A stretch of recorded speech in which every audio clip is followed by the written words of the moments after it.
De volta com a Alerj Entrevista, hoje falando sobre eleições, sobre reforma política. O meu convidado é o deputado Luiz Paulo Correa da Rocha. Deputado, no estado do Rio, 40% dos prefeitos candidatos não se reelegeram. Dá para se tirar alguma conclusão? Qual foi o recado que os eleitores deram nas urnas? Olha, essa é uma análise mais difícil de se efetuar, porque com o estatuto da reeleição, a máquina das prefeituras são usadas de uma maneira fortíssima, o que facilita muito a reeleição. Então você tem um número expressivo de 40% de prefeitos não reeleitos. Isso simboliza uma profunda incompetência política e administrativa. Prefeitos profundamente despreparados que não conseguiram dar resposta à população na sua gestão. Quer dizer, não implementaram as políticas públicas de educação, de saúde, de transporte, de infraestrutura que a população esperava. É um número altíssimo, tendo em vista que eles usaram nas eleições a sua máquina administrativa. Ou, às vezes, prefeitos já tiveram muitos mandatos que têm na política uma outra explicação, que é a explicação da engenharia, do material de construção. Aquele procedimento entrou em fadiga, o eleitor se cansou daquele nome e está pedindo uma renovação. Muitas vezes aquele prefeito já tinha outros pleitos, outros mandatos passados. Isso. Então, a gente chama fadiga de material. Então, o eleitor quer uma renovação, já, sabe, acho que aquele já deu o que tinha que dar. Então, não tem uma interpretação única, é um somatório de posições. Mas, ao mesmo tempo, tem uma mais simples, né? Que o eleitor disse assim, essa política, de uma maneira geral, não me satisfaz, eu quero renovar. Tá certo. Podemos apontar, muito se fala num vencedor nas eleições em nível federal. Poderia-se dizer, por exemplo, que o PSB foi um que teve maior crescimento no número de prefeituras, ele teria sido, na sua opinião, um vencedor, e principalmente com a figura do Eduardo Campos, atual governador de Pernambuco? Não, aliás, essa análise tem que ser política, não numérica, porque não, o maior vencedor de todos é o PSD, né? É, porque não tinha nenhuma... Saiu de zero. O que ele 400. conseguiu... Foi um fenômeno. Um fenômeno eleitoral esplêndido. Mas, infelizmente, não se pode analisar êxito de partidos. Infelizmente, como os partidos estão esgotados, o eleitor vota em pessoas. Uma política personalista, né? Profundamente personalista, porque desacreditados estão os partidos.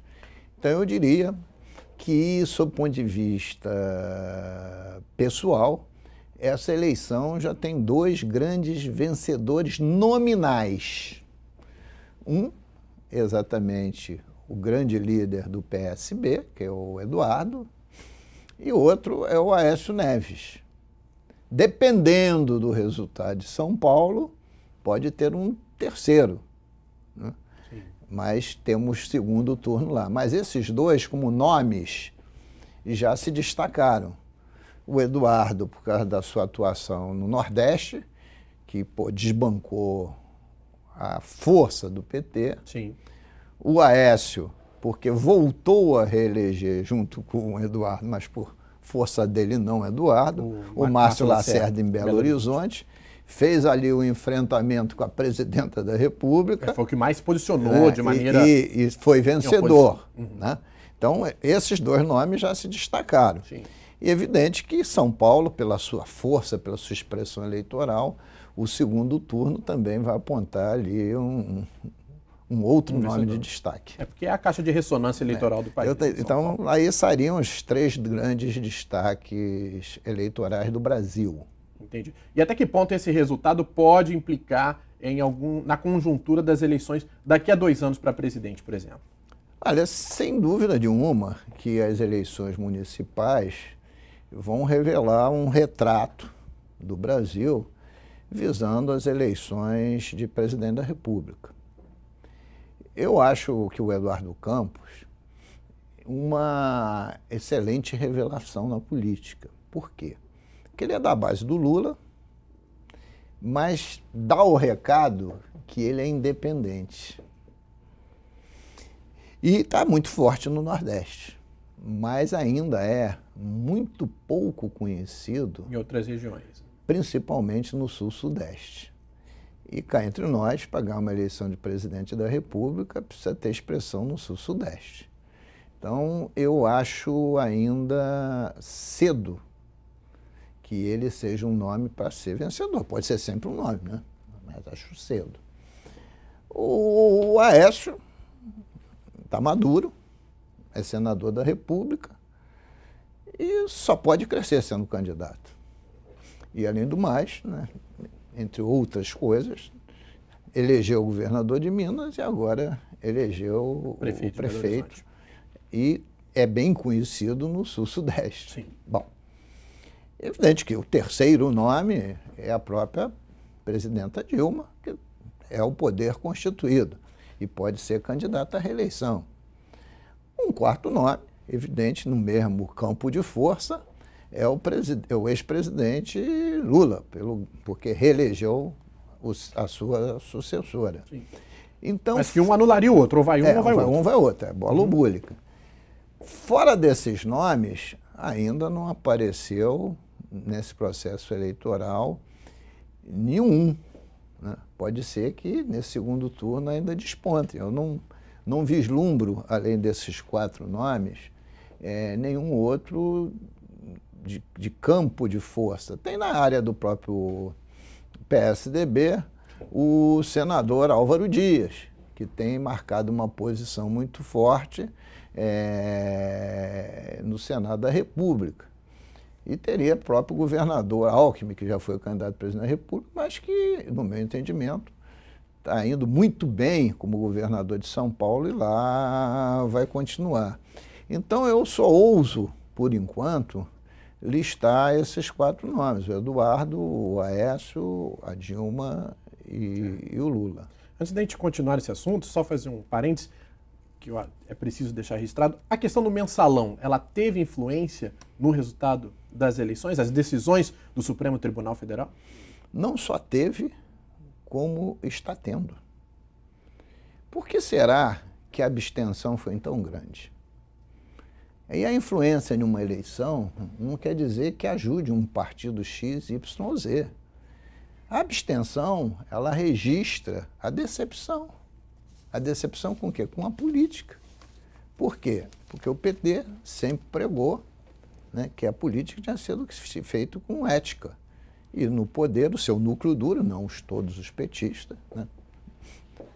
Toda regra tem ótimas exceções, mas aquele núcleo duro que foi condenado não pode mais dizer que não sabia ou que não era assim, porque o Supremo se pronunciou. Então, influenciou no sentido de aumentar a abstenção e em segmentos mais conscientes também influenciou na escolha do voto. Tá certo. No Rio de Janeiro, no estado do Rio de Janeiro, o seu partido PSDB fez 2 prefeitos, né? Em Trajano de Moraes, não foi isso? E em Itaguaí. Qual a avaliação que o senhor faz? Nós fizemos 2 prefeitos, 6 vice-prefeitos, 43 vereadores e em coligações majoritárias nós participamos de 34 coligações vencedoras e estamos ainda no segundo turno com vice em São Gonçalo e em apoio também em Petrópolis, na coligação de Petrópolis, e na coligação de Belfor Roxo, e na coligação de Niterói. Né? Mas no Rio de Janeiro, as eleições de prefeitura são, e sempre assim foram, né, de agora, a máquina do poder sempre é muito forte. Né? Então, o maior número de prefeituras, evidentemente, foi do PMDB, que é o partido que está estruturado no poder de forma muito sólida. Mas nós conseguimos, no meu entendimento, capilarizar muito bem o partido. Por isso que eu quis dar esses outros números. Porque uma eleição não se computa só prefeito, né?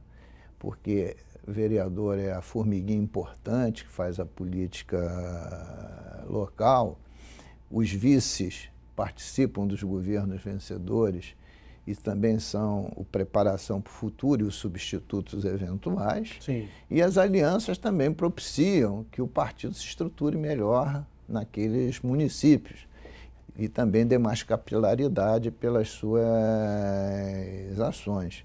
Mas acho que a grande surpresa dessas eleições municipais foi a eleição que o PSDB teve do seu prefeito Luciano em Itaguaí. Por quê? Porque Itaguaí é dominado há 8 anos pelo prefeito Charlinho, que já tinha sido prefeito de Mangaratiba. 2 vezes. 2 vezes. Então tem 16 anos de prefeitura na região. Hoje não poderia fazer mais isso. É um prefeito itinerante que se fala. Então, tem um grau de aceitação muito grande. Usa a máquina de todas as formas possíveis. Então era dado como certo ele eleger um poste. E tentou eleger o poste. E o poste quebrou. O Luciano, com persistência, com fé, com dignidade... Um trabalho de formiguinha na sua avaliação? Caiu nas graças do povo. E aí o povo consagrou. Porque ganhou com larga margem, inclusive. E é uma região estratégica, ali você tem o Porto de Itaguaí, você tem a construção do Porto Sudeste, que é um duto que vai ligar, que vai vir de Minas Gerais até o Porto ali da Madeira, você tem ali a Nuclep, você tem a criação do terminal da Marinha, você tem a CSA ali perto. Polo siderúrgico. Exatamente. Polo siderúrgico. Um orçamento na ordem de 700 milhões de reais por ano, e é uma das regiões do nosso estado que mais se desenvolve, né? Tem o Porto de Itaguaí, tem uma belíssima retroárea, que é o sonho de qualquer parque industrial, né?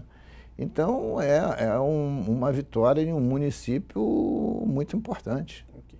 E no Rio de Janeiro, na capital, o senhor acredita que houve, na verdade, uma decisão de segundo turno no primeiro turno? Eu tenho convicção disso.